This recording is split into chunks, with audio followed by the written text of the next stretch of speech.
Mulut siapa itu yang bilang nanam pakcoy itu mudah?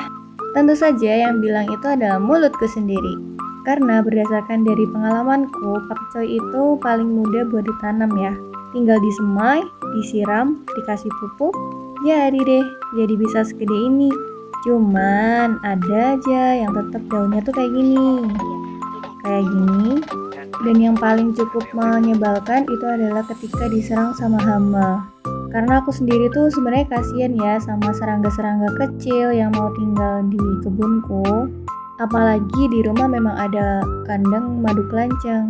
Jadi dia cari nafkahnya itu juga di kebunku melalui bunga-bunga yang mereka cari nektarnya.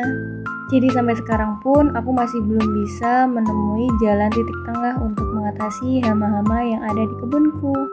Aku hanya berharap bahwa mereka bisa tumbuh sehat dan jadi sayuran buat masak mie kuah.